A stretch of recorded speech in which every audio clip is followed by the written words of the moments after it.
Good morning, everyone. Welcome to our Meet the Buyer. This is a PTAC program that we do quarterly, and we are very fortunate to have some guest presenters from our local area today to help us understand how you can do business with local transit districts. One of the key points of this presentation will be to help you understand what the goals are for entities such as transit districts with regard to the certifications that are required for disadvantaged business enterprises and how that can benefit you. And basically, if you're not familiar with it, you can always follow up with me and learn more about that. And the other thing is really to understand kind of who's who and what you can do to contact them and follow up, and how PTAC can assist you if you'd like to be certified to give yourself a little bit of a one-up to work with them as well. A little word about Washington PTAC. We are a system of, I think, about 16 counselors now within the state of Washington, and we're part of a national program that is funded by the Department of Defense. And we are here to help businesses that want to get involved with government contracting at some level. Our main mission and activities are to increase and maximize the number of capable Washington companies that are interested in participating in the government marketplace. We do this through a variety of sources. We do webinars and workshops like this. Myself, I'm hoping to get back to live presentations later this year, but that one's going to be dependent on how we do with our numbers, as you can imagine. In addition to the workshops and webinars, of course, we have recorded versions that we have available at any time, so you can see those on demand. We provide pro bono, meaning no cost, one-on-one counseling to business participants like yourself. We can help you locate bids and try to interpret what those solicitations mean and how to respond to those solicitations.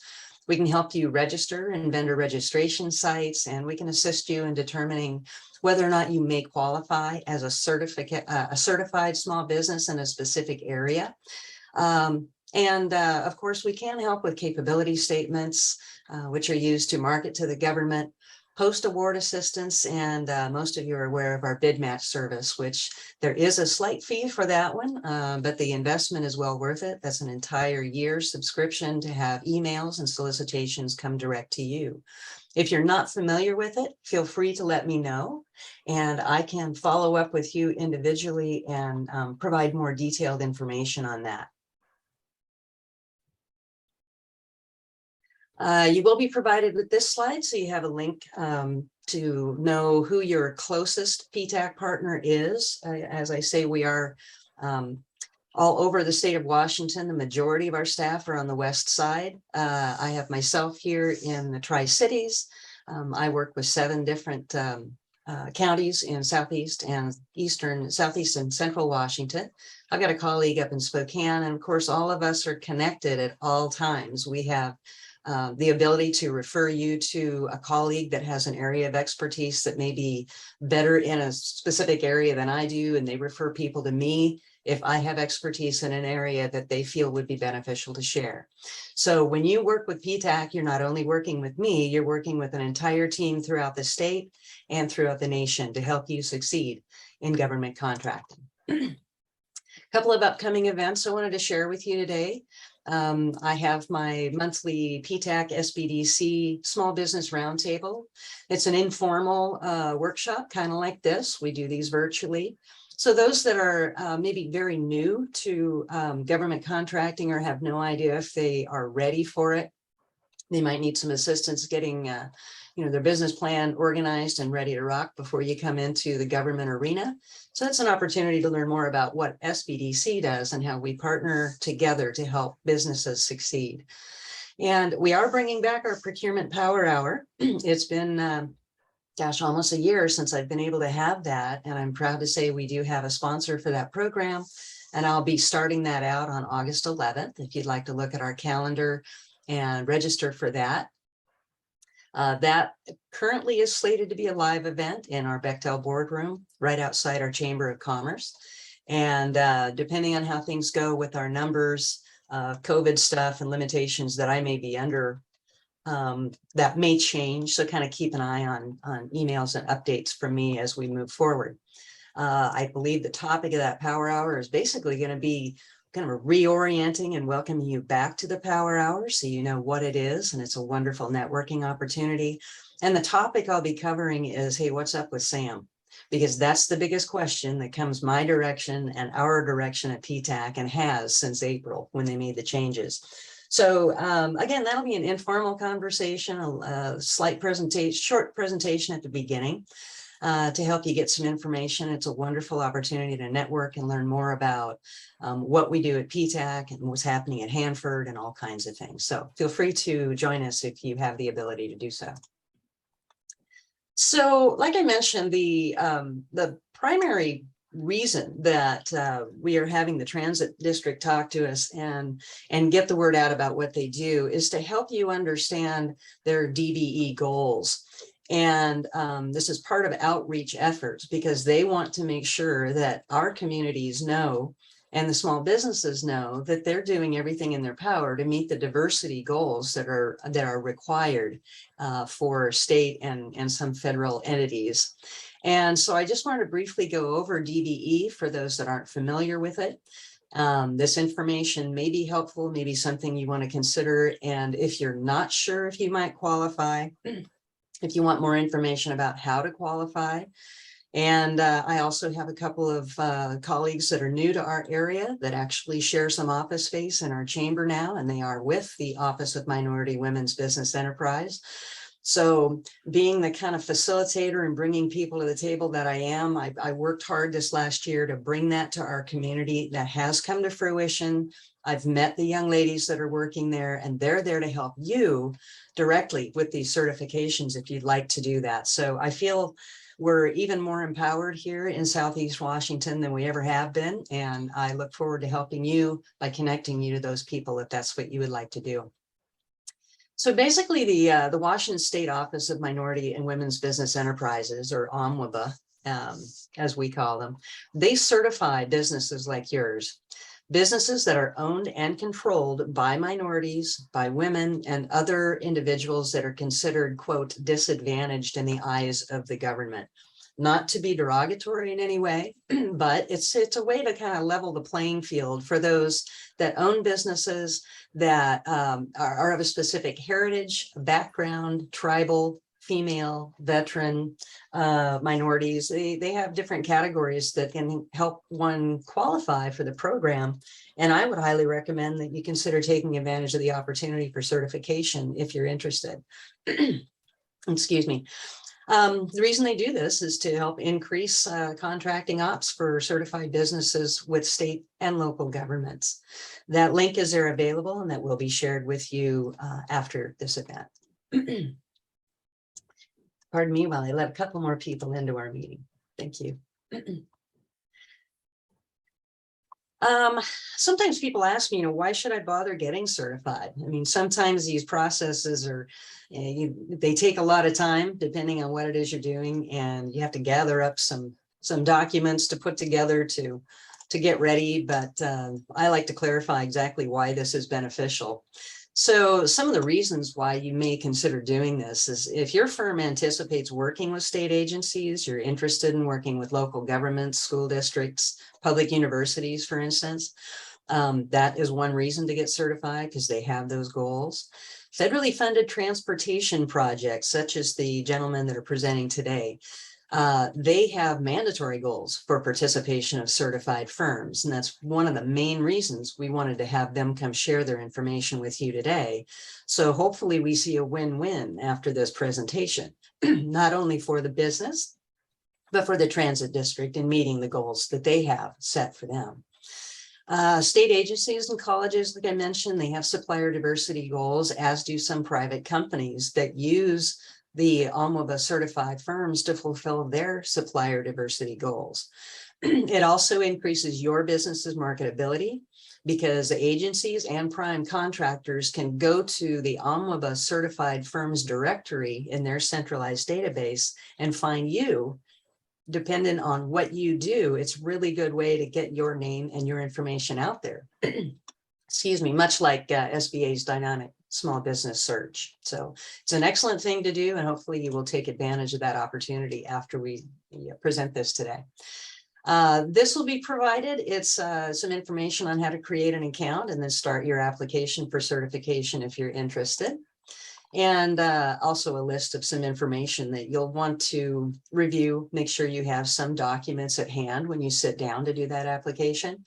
I won't go into major detail, but I do have some additional webinars and information I can share with you upon request that gives you more detail on the certification process, the steps, what it takes, and who to talk to at ONWBA if you're interested in moving forward with that. The application time isn't really too bad. Actually, for just state, they will get that taken care of in about 60 days. The federal certification takes about 90 days, and you can actually apply, register for both state and federal certification in one step. So it's really kind of a nice and easy process. I do believe there is a minimal fee for certification. And if you're interested, let me know and I'll get you more details on that. Do note that the federal certification does require an on-site visit, so that's something you'd want to be prepared for in that case. So now some information about our guest presenters. Really, really pleased to have both of these gentlemen here to join me today. They're both very, very busy, and I understand are doing everything they can to meet these DBE goals. And so it's a pleasure to bring them here and share with you what they have to offer. They'll give you some information about what's coming up around the corner. Jesse Kinney will be our first presenter. He's the Deputy General Manager at Valley Transit in Walla Walla. He's written several solicitations documents, and he works to ensure that all procurement documentation is complete and accurate, and primarily focuses on the prevailing wage certification and DBE contracting opportunities within the solicitations that they present. And Rob Orvis is Procurement Manager for Ben Franklin Transit. Ben Franklin Transit is a public transit agency that serves Benton and Franklin counties here locally. Rob's worked with Ben Franklin for over 30 years. He started out as material management specialist, and then he was a buyer, moved up to procurement supervisor, and for the past 12 years, he's been their procurement manager. So it's really, really an honor to have both of these gentlemen here to join us today. So right now, I will turn it over to Jesse, and Jesse, you're on. Share with us some information about Valley. Thank you very much, Jody. So everybody can hear me okay? We can. Great. Okay, perfect. So I'm here from Valley Transit over here in Walla Walla, Washington. We are a public transit agency. We provide services in Walla Walla and College Place. Up on the screen is some major points of contact for us, myself, my email, our office phone number, and Dave Kopf, who's our procurement specialist. He does the majority of all of our day-to-day parts and inventory ordering, all of that stuff. So he is a major component of all of our ins and outs, ordering and supplies and stuff like that. So a little bit of, like I said, a background on Valley Transit. We are a public transit system. We serve Walla Walla and College Place and parts of unincorporated Walla Walla County. We were formed in 1979 and began operations in January of 1981. We did have a sales tax increase in February of 2010. So that has shifted our size and scope substantially for our local community. And let's see. So what we strive for in our procurement is to have a level playing field for all procurements. We believe that leads to timely and fair procurements of goods and services. We protect and properly managing the funds which have been entrusted to us by the members of the public. So we don't want to experience any sort of price gouging. Nobody does. But we all know that if I was to just give the contracts to the same vendor every single time, pretty soon those contracts are the cost is going to get bigger and bigger and bigger. So we have to have competitive procurements, and we continue to do that in order to ensure that everybody does their best job for the good of the public as a whole. So Valley Transit, we have 4 modes of service. Currently, due to lack of operators, we're only running about 75% of our normal service levels. We have daytime fixed route service that runs throughout our community Monday through Saturday. We have a complimentary paratransit for ADA access, and our board has granted that same complimentary paratransit to any members of the public who are 65 years of age or above. And that runs the same hours as our fixed route buses, Monday through Saturday. And that is so obviously fixed route service is, it's on the client to get to the bus route. The paratransit is door-to-door service. So our operators will actually go up to the client's door and gather them, put them on board the bus, and take them to their appointment and drop them off at the door of their appointment. We have a van pool program that operates for people who are commuting into or out of Walla County for work, and that those vans are rented by groups of individuals that have the same or similar work schedules and are commuting. And lastly, we have our job access program. Our job access program operates the extended hours that are unusual for people going to and from work. We operate that program 365 days a year to ensure that anybody who's trying to re-enter or is just beginning their workforce journey has an opportunity to get to and from work at whatever hours they need. In 2021, Valley Transit provided 247,000 trips in our local community, which, like I said, we are running reduced service. So that was a substantial decrease from what we provided pre-COVID of 664,000. And we are seeing huge increases back in our ridership right now as we've in the last year. So it is coming back, but it is a slow transition back to public transit. So our main expenditures, they have changed drastically over the COVID years. We still do budget over $1.1 million per year in discretionary spending. So when I say discretionary spending, that means things that are not wages, they're not benefits, they're not insurance, so those things, whether it's parts, fuel, and that's on the operating side, things that we're going to go out on a time after time bid or price comparison procurement to get. So yeah, parts, services, office supplies, freight. We have $2.7 million budgeted in non-vehicle capital projects.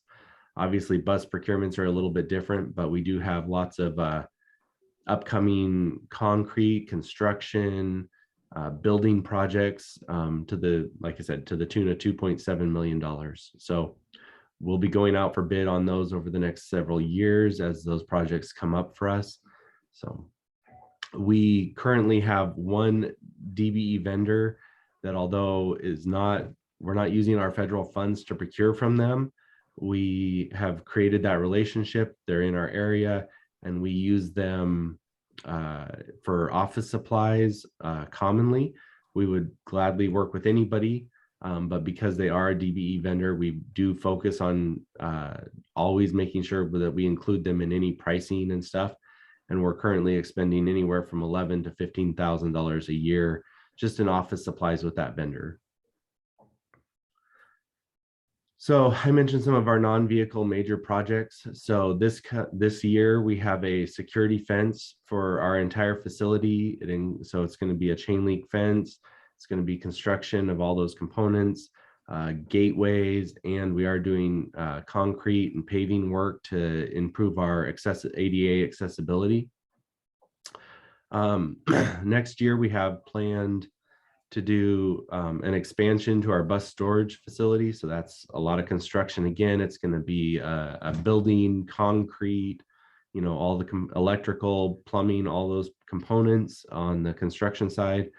We have parking lot improvements. We are looking to do inductive charging pads that will include a lot of subcontractor work in a lot of different areas.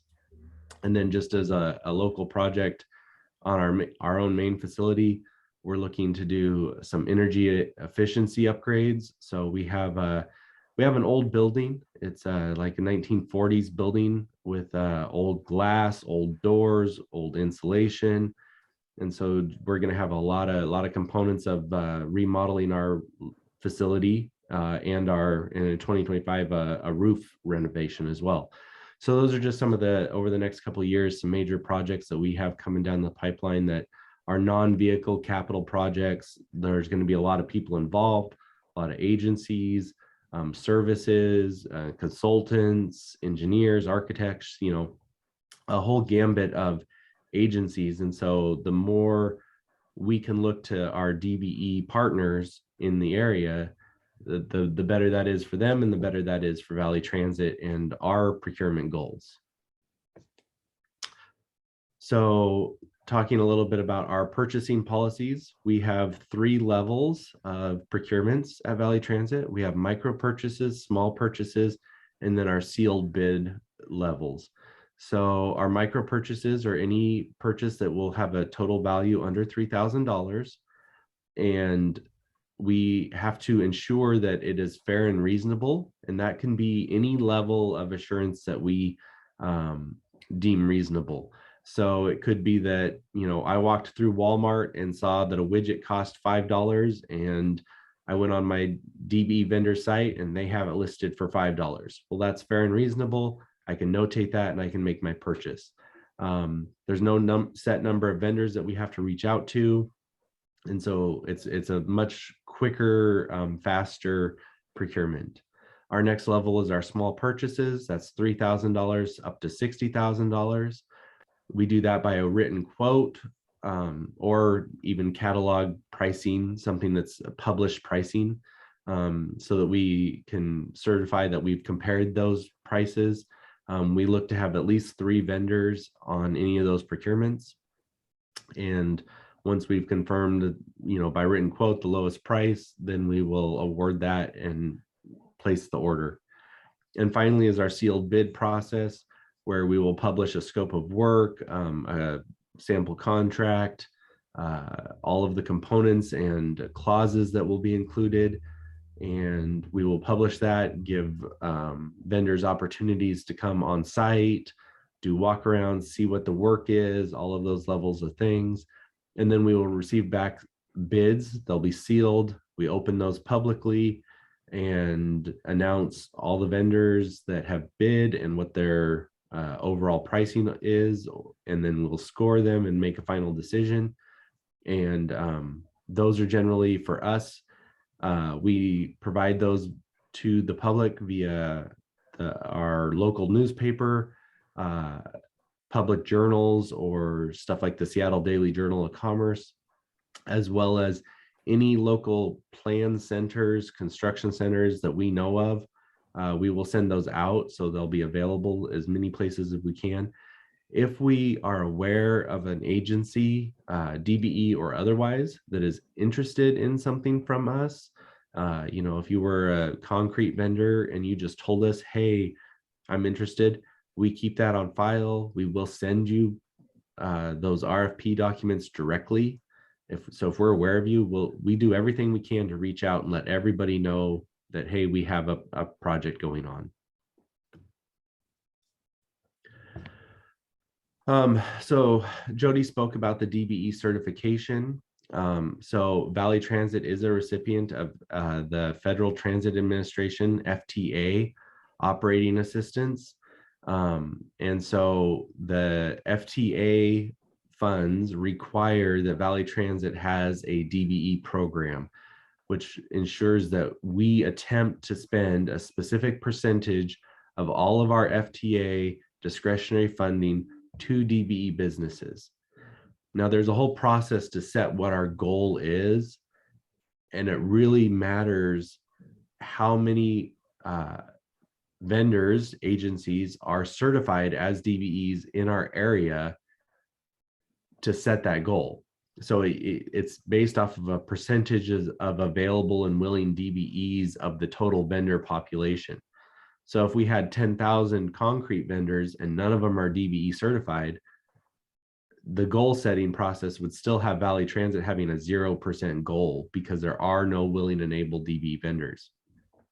But if somebody gets certified, then immediately that goal would effectively get increased because now there is vendors willing and able. And so that's going to cause our goal to increase. So the more people, the more vendors who are certified, the more the higher percentage of our funding, we're going to be required to attempt to contract out to those vendors. So what are the benefits of being a DBE? It gives preference. So in an equal quote. And so what I meant when I said put that down is, so if I had two vendors who quoted the same or very similar pricing, it's going to go to the DBE vendor 100% of the time, because we have goals, we have a requirement to try our best to provide that those funds to a DBE vendor. Also, being a DBE ensures inclusion in the rotation of normal purchases. I mentioned before our one DBE vendor that we know of that does office supplies for us. We always reach out to our DBE vendor as part of our procurement of any office supply. You know, even if we have 3 other vendors, the DBE vendor is always included. Because we have a goal. We want to provide the funds to those DBE vendors. Also, there's DBE goals on larger projects for subcontracted DBEs or even generally contracted DBEs. So those bigger projects, you're going to have bigger goals, bigger funds. And then lastly, obviously Valley Transit, we're relatively small. Even, you know, BFT is, I don't even know, 10 times our size. And so we've got millions of dollars in discretionary spending, and we're a small fish in this pool. And so there's so many additional opportunities for other agencies, Ben Franklin Transit, Spokane Transit, you know, that even just on the east side of Washington. I'd like to just add one quick thing. Some of you have worked with me in being certified at state or federal level through SBA. At the federal level, SBA. If you are, for instance, a woman-owned small business or veteran-owned small business, that is not going to qualify you as preferential treatment with the transit districts because they are specific DBE goals. So keep in mind, if you have gone through what I call the torture of SBA certification in the last year, that is not going to open the door to this specific set of opportunities. So if you are, but you are not certified through OMWBA, the Office of Minority and Women's Business Enterprises, I'd like you to reach out to me directly so I can help be sure that you have the information to get yourself certified and give you preferential treatment in working with the transit district. So sorry to interrupt you, Jesse. Just want to pop that in there. No, that's great. And it's so true. And so often I've had multiple discussions with vendors in that same line. They're like, well, I'm certified as a whatever it is, minority, you know, business. And it's like, yeah, but that's not the federal DBE certification. And that's what I have to look at. You know, those things are great. And we love to do business with anybody who's got those certifications as well. But it's not going to get you the same preference as the DBE certification does. So here in this slide is just and Jody already put up a bunch of this earlier when she talked about the DBE certification.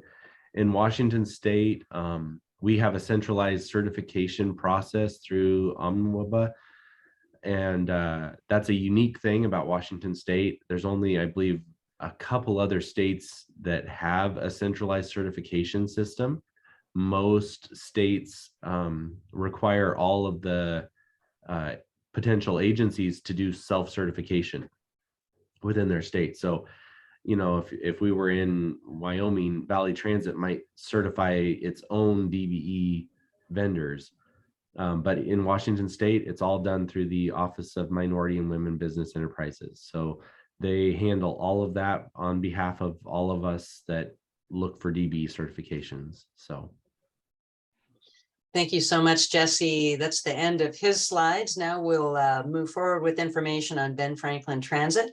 So please welcome Rob Orvis. And Rob, thank you for joining us. Good morning, everyone. Thank you for introduction, Jody. So yes, DV outreach for Ben Franklin Transit. We'll kind of go to the next slide if you can for me, Jody. So yes, procurement manager at Ben Franklin Transit. We also have 3 other staff. Erica Armitra is on here also. She's the contract specialist. Lisa Mann, procurement specialist 2. And then Jonabeth Seeley, procurement specialist 1, and their phone numbers and stuff, if you'd ever like to call them directly. Also, BFT's website is bft.org. There's a little at the top page. You could click on procurement. It'll list like our current bids, RFPs, also DVE information, and our contacts also on there. All 4 of us kind of work on similar projects, but myself, I kind of oversee the department. Erica does a lot of the contracts, RFPs, some bids, and then Lisa specializes in doing bids, also utilizing the Municipal Research Services Corporation's Public Works roster, does a lot of projects on that. And then Jonabeth does a lot of our day-to-day ordering, bus parts, office supplies, all different types of items like that. So we kind of pretty much all of us can do it all, but most of us will, specialize in more areas, trying to be as efficient as possible. Our goal is Ben Franklin Transit Procurement Department's objective is to procure goods and services. We work together as a team and with customers to guarantee an open and fair market while ensuring timely processes. We strive to establish, communicate, and enforce superior business practices. So yeah, we're kind of like Jesse, we're always trying to meet, trying to get the users, our customers, staff, operators, the stuff they need on a daily, yearly basis. Also, we have our procurement policy that, we have to follow. We got local and state regulations for like public works that we have to follow, RCWs, WAC codes, all that. And then when we also use federal money, just like Jesse and Valley Transit does, is we have another list of federal regulations. And so we're always trying to get the users what they want in a timely fashion, make sure that we're giving vendors, businesses out there fair chance to bid on those items, and also trying to make sure when we have, yearly and triennial reviews that we're meeting all the regulations and laws on that. This is a little slide on the different transit services that BFT provides.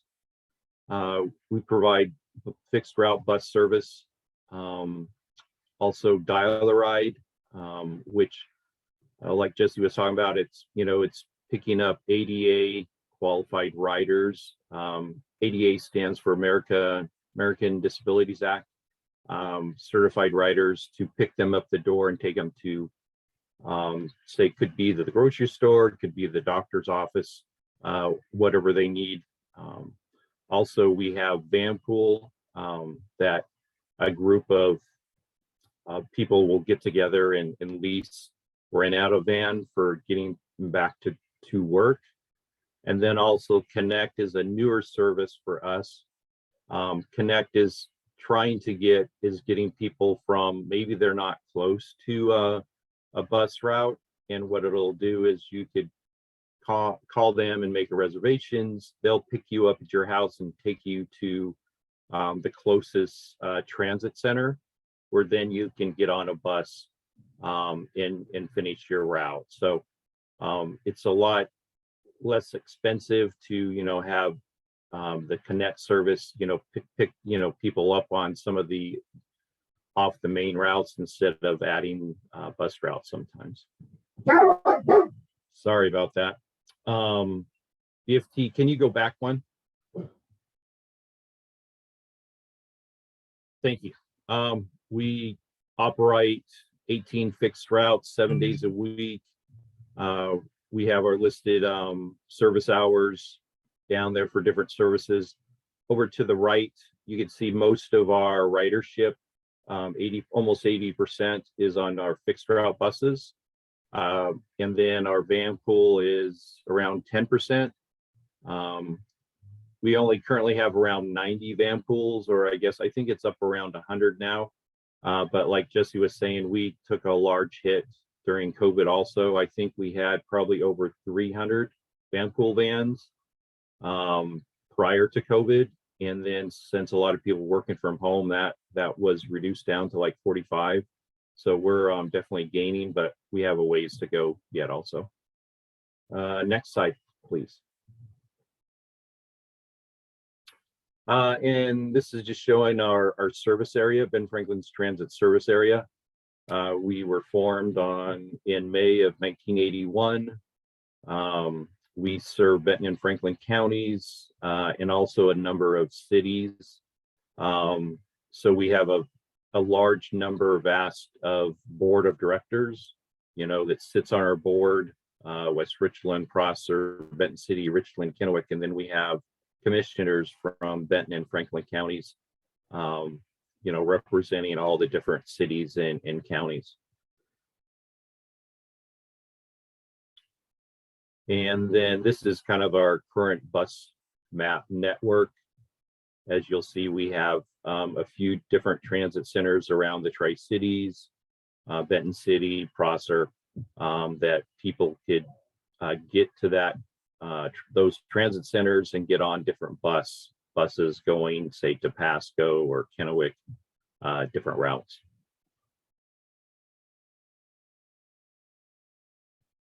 And then this is just showing our Sunday service that I think we started maybe a year ago. We only have about 6 routes, but it does help people get around on Sundays for a fixed route. And then we also provide dial-a-ride service also on Sundays.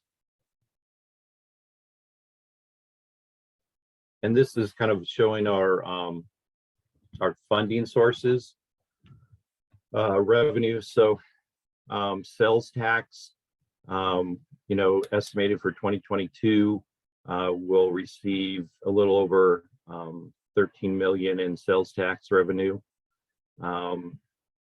Also, state Department of Ecology, we're expected to receive around 1.5 million. You'll notice that 300,000, that's a match for that. Believe that Department of Ecology funding is for electric buses. We have one electric bus that is pretty old. It's probably 8-10 years old. It was one of the first ones that came out, but it doesn't do great when it gets really hot or really cold because they use a lot in heating and cooling.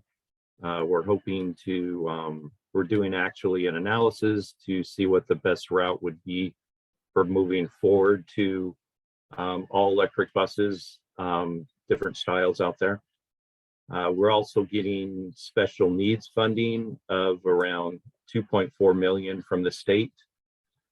Also federal funds, we're getting a little over almost 4.5 million on different formula funds. And then the 802 is when we get most of the funds we get from the federal government, Federal Transit Administration, we have to do matching funds of like 20%.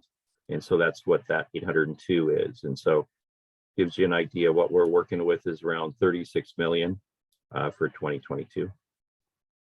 Hey, Rob, can I ask real quick what the special needs funding, is that related to ADA requirements or something else? Yeah, so we could use that sometimes for purchasing dial-a-ride vehicles, or use it for salaries and stuff for paratransit services for ADA. Good. Thank you very much. Yep. Appreciate So it that. just helps us to, make sure we have funding to reach out to those certified ADA people. And this is probably more of what you guys are attending for. Here's for 2022 some recent projects and upcoming ones, recently closed ones, just to give you an idea of what we've purchased.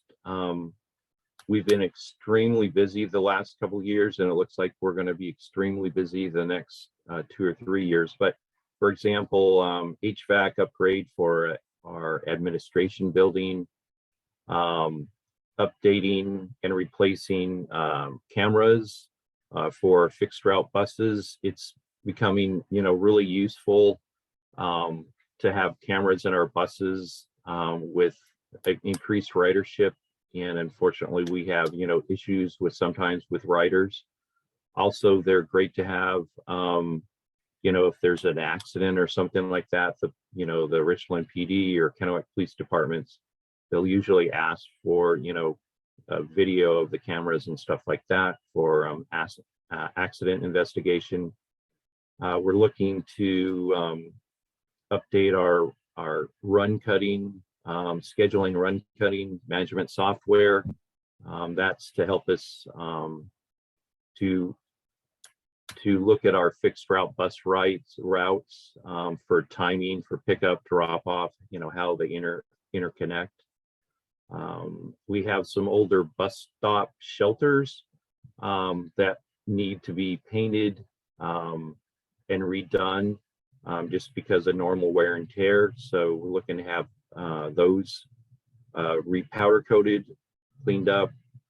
Also a enterprise business system consultant to help us look at all of our different software programs we're currently running in order to see if there's one system out there that will help us do it all instead of having all these separate units, or hopefully narrow it down to 1 or 2.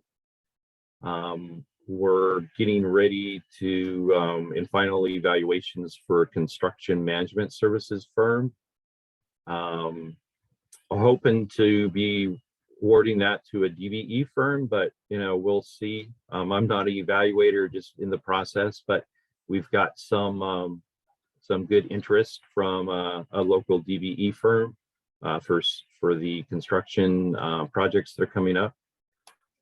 Also, currently open solicitations we have is banking services that handles credit cards, checking accounts, savings, all that day-to-day banking services. That's out currently. I have a request for qualifications for A&E services for our main facility. And what that is an on-call A&E service where we assign task orders for different projects as they come up.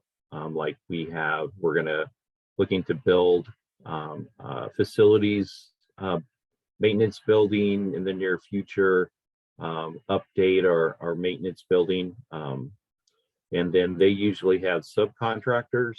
And so we always shoot to try to hope to have a DVE firm as the lead, but if not, then at least have one of the subcontractors that helps support the A&E firm in specialized areas to be a DVE firm. And then also out there currently right now is we're looking for the consultant to conduct a transit security needs assessment. We've just been having more issues with crime and incidents lately, and so we're looking to see how we can make our facility a little more secure.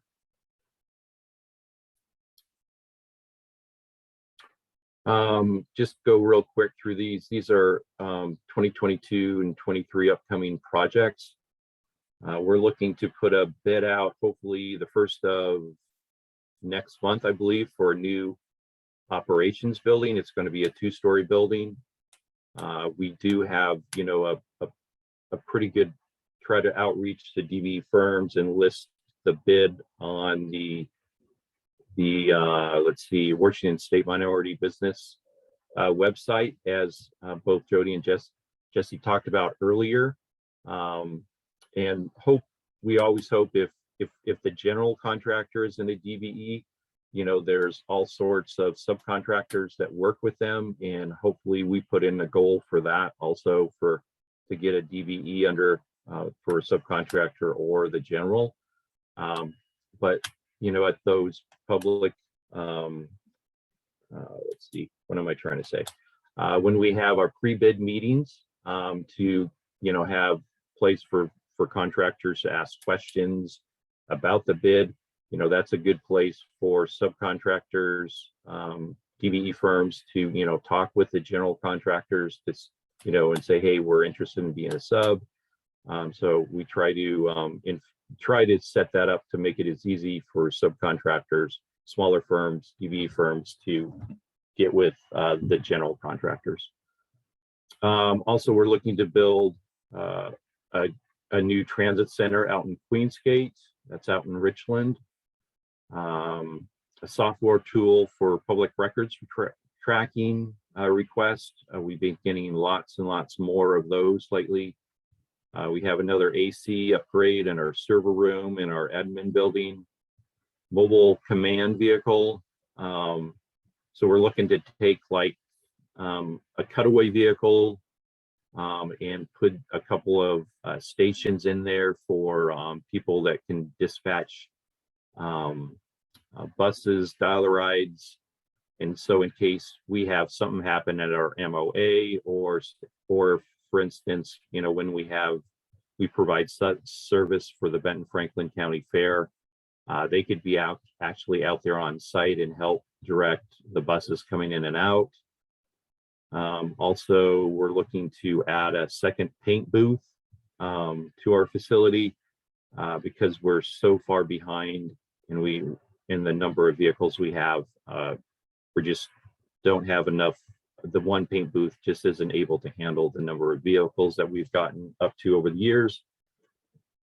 Smaller project, construction, replace the front door, entrance door over 3 Rivers Transit Center.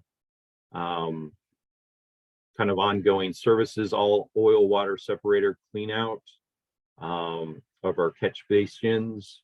And then we're looking to get an automated fluid management system where it automatically keeps track of, you know, the bulk oil, antifreeze, coolant, all that kind of stuff, to make it a little easier for the mechanics and more accurate when we're keeping track of our inventories. And where to find some of these solicitations. Of course, like I mentioned earlier, if you go to bft.org, at the top of that web page, it'll list procurement. Click on that. It'll list, you know, our current solicitations. For public works, you could also go to the mrcrosters.org. We always post those on that website. Also, you have the Washington PTAC bid match. Also, the Washington State Women's Minority Business Department website. And then also we have Procure Now. And there's more information on this, is where we post majority of our RFPs and bids and requests for qualifications also. And it also puts you on a vendor list to receive all sorts of procurements in the future. And it's a nice portal for us that we could easily interact with people, keep track of questions that we receive, give updates to the vendors and stuff like that when there's either a public bid opening or a procurement or request for proposals. And then DB certification. So yeah, I'm sorry, go back. There's a couple of items on that one, that bottom of the page there I missed. MRIC roster is a convenient place used by Washington local governments. If you're not already part on there, that you could be put on there for a vendor for small public works projects. I think they have consulting opportunities in contracting for goods and services. And so when we do a public works project, that we'll go in there and post it, we'll gather, we'll send out a bid, and it a lot of times when we send out a bid, there's 50 or 100 different vendors that those bids go out to automatically that you receive. So that's a great source to use. Ross, and so the MRSC, Municipal Research Services Corporation, I guess I should say the name in full. They maintain our public route roster. Sorry about that, for us, and so that's why we mainly use that, and we use that program for public works up to 100,000. Over that, then we have to go through our board, and we'll do public advertisement, and also utilize the Procure Now portal on that. And then finally, federal funded projects, we use the formal competitive bid process, which can be the portal, advertised in the Tri-City Herald, Daily Journal of Commerce, depending on how large the project is. Reasons to get certified. Firm will be listed on the Washington State Office of Minority and Women's Business Enterprises, statewide marketing for your businesses, BFT local cities and counties utilize the list when requesting bids and proposals, access to resources for small business.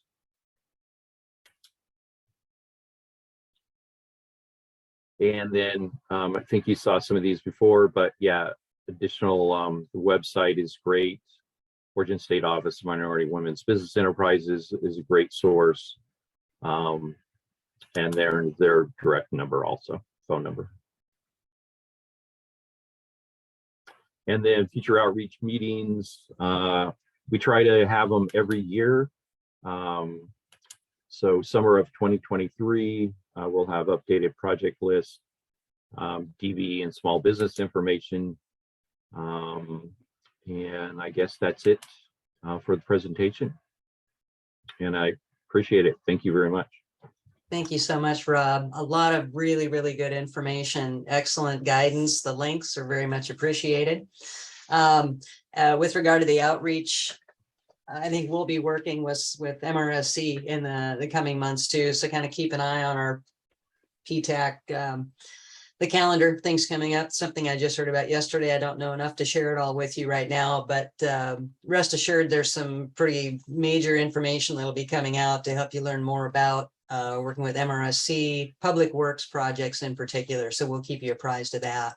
I will just keep this slide up if anyone wants to handwrite this information, but keep in mind, I will send you a PDF of all the slides so you can have that. And the recording of the presentation will be uploaded into our PTAC YouTube site probably within the next few business days, probably early next week. You can take a peek and I'll make sure that you are aware of that.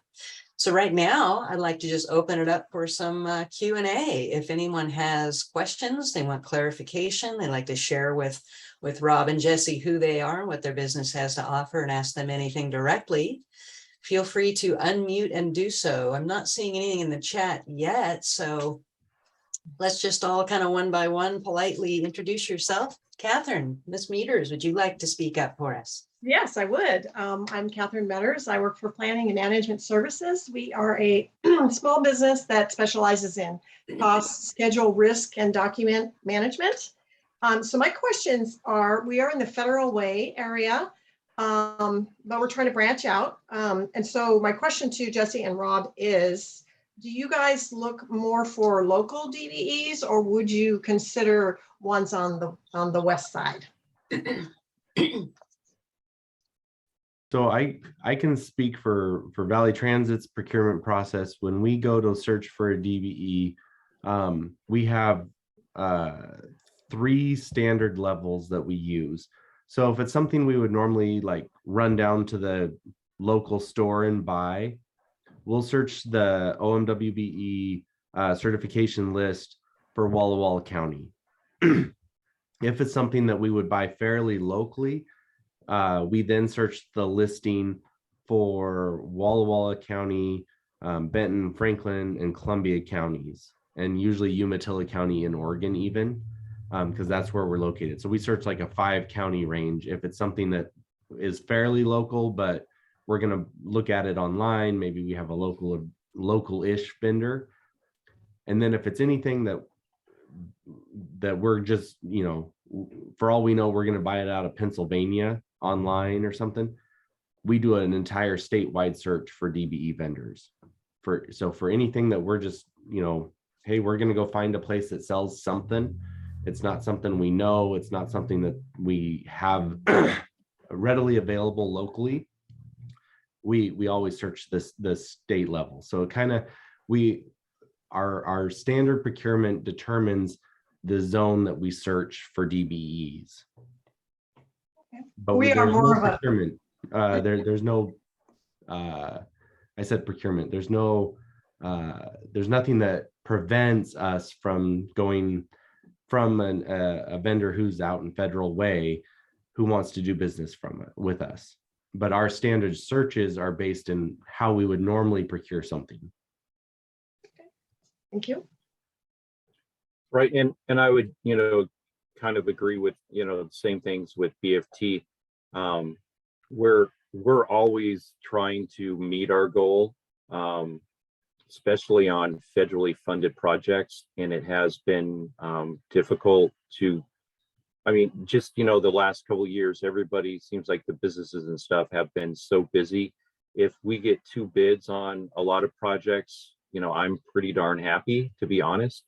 And so, yeah, any DVE, in the state or, out of the state, but we're, really wanting to trying to meet that goal. And so, could be local, could be Spokane, could be the West Side. We're all, the more we get, the better usually pricing we get. And then also we have a better chance of meeting our goal. Thank you. That's a great question. Thank you. Jan, would you like to speak up? Let us know who you are and what do you have to offer and ask today? Thank you so much. My name is Jan McDonald, and I'm with the Maxwell Leadership Team of International Coaches and Leadership Consultants. Do you ever do any professional development or communication skill development, things like that? We've done some in the past. I know we have a kind of like an organizational improvement using the Franklin Covey principles. We've had some training from them.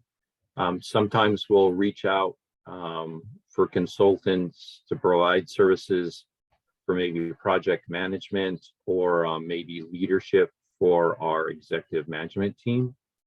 But not a whole lot.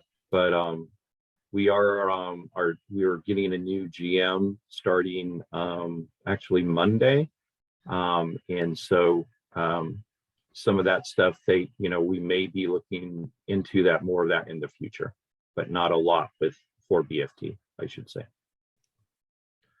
And I would say that your description, I would say I'm not sure that we've ever done at Valley Transit. We do have agency-wide trainings on topics that are related to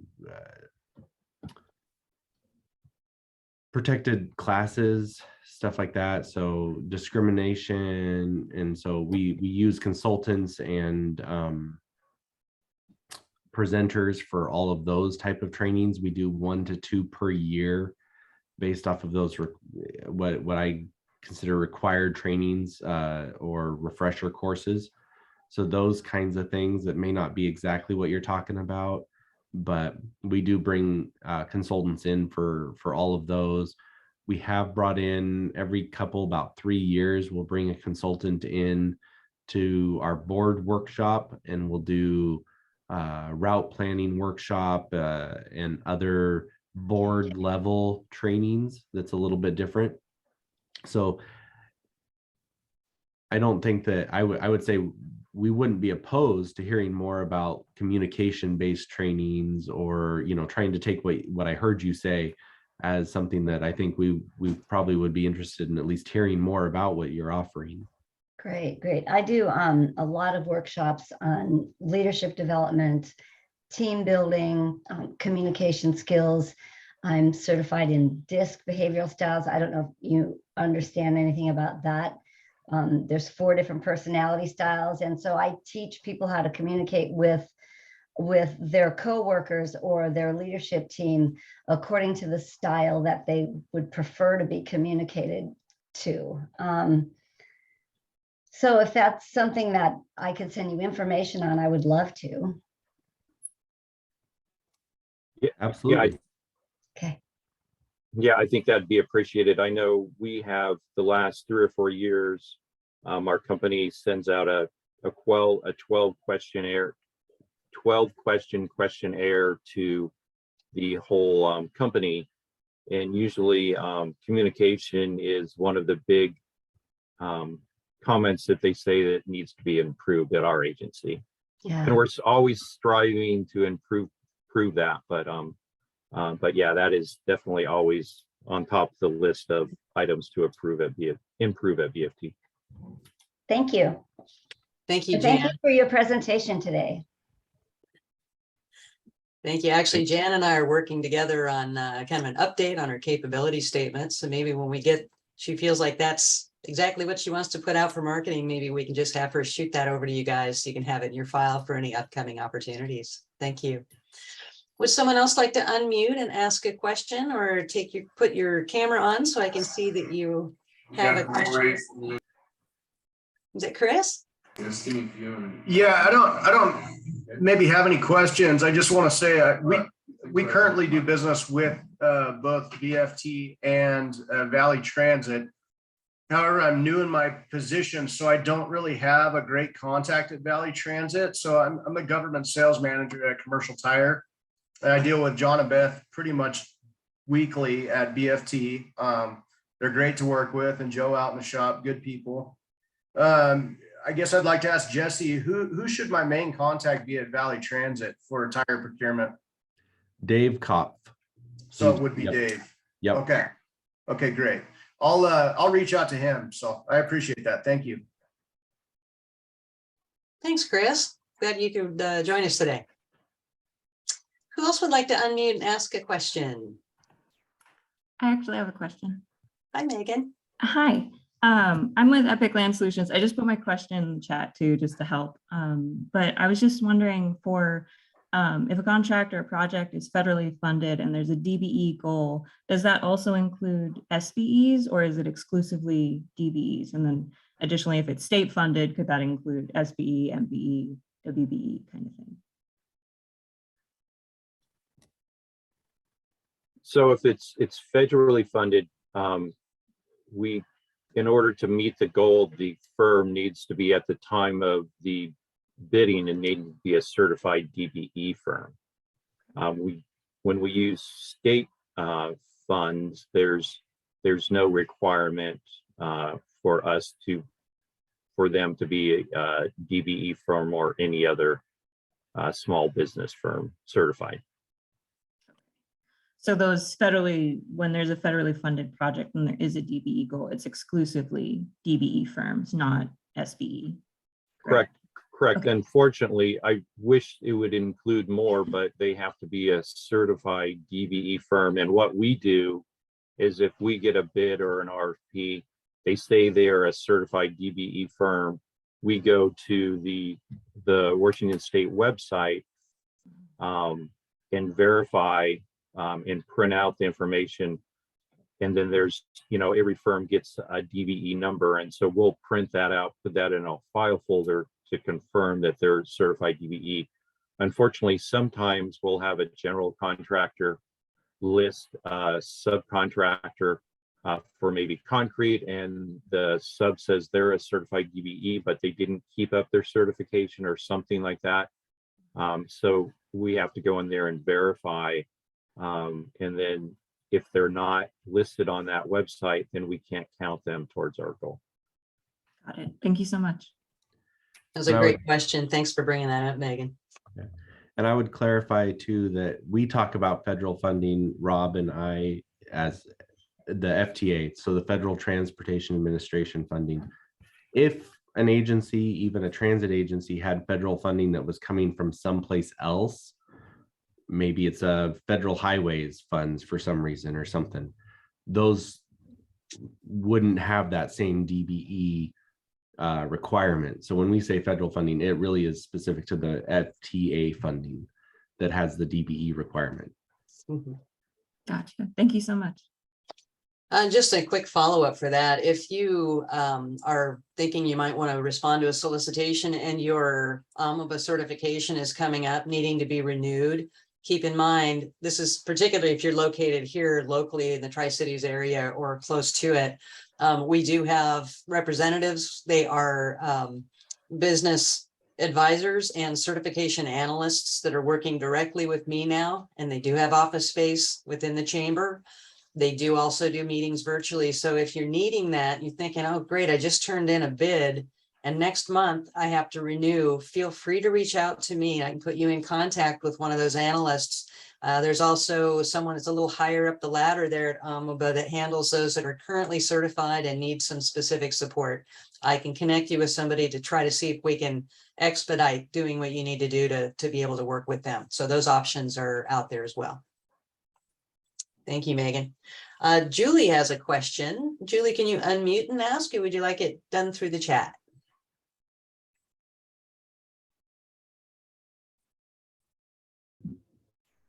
There we go. Sorry. I'll start my That's great. video. Thanks, Julie. Yes, I'm Julie Valdez with Pacific Office Solutions. And I'm looking at, my question is more about your non-federally funded projects and procurements. And that would be, do you use cooperative contracts or do you use State of Washington Department of Enterprise Services contracts? EFT uses a combination. We try to utilize state contracts as much as we can. Most of the time, they're very good pricing, and it saves us time from doing bids, proposals, getting quotes, and then the buying power of all the state agencies, public agencies, cities, counties, the whole gamut. So their pricing is usually really good. And I say that most of the time, for instance, we bid out our bulk fuel for our buses and stuff. And usually it's a little bit cheaper than the state contract pricing was when, we compared it a couple of years ago. So we use state contracts for sure, vehicles, office supplies, but we also use quite a few cooperative. I believe there's King County School District 1, KCDA, NASPO. We use quite a few of those whenever we can, again, to save us time, and the buying power is usually better, so we'll get better pricing. And for Valley Transit, we don't really use cooperative contracts very often, but we do use the DES contracts very often. Thanks a lot, Julie. Really good question, good information. Mary McFadden, you have written something in the chat, is asking, I was going to look for it. She's with Health Within Chiropractic. She owns an occupational health clinic in Yakima, and she's wondering if your agencies procure for DOTs, pre-employment exams, drug testing in your local areas currently, or if your employees are encouraged to find their own. For Valley Transit, for pre-employment and ongoing random drug testing and our program with that, we do, Valley Transit handles all those things. For ongoing CDL certification and physicals, our employees find their own physician who will do a CDL physical for their licensing certification. So we do our employment physicals and drug screening and our ongoing federal drug administration program stuff through Valley Transit. So it's a little bit of both. And I'm a little weak in that area, I must admit. I do believe we send our employees to a local facility, and then a different one for drug screening. But I'd have to check more into that and get back to you.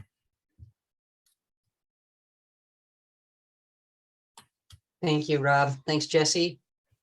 One of the things she was wondering is the facilities that you refer to for those services, are they DBE facilities per chance? Or are you permitted to share that with us today? I don't believe either one of mine are DBE certified.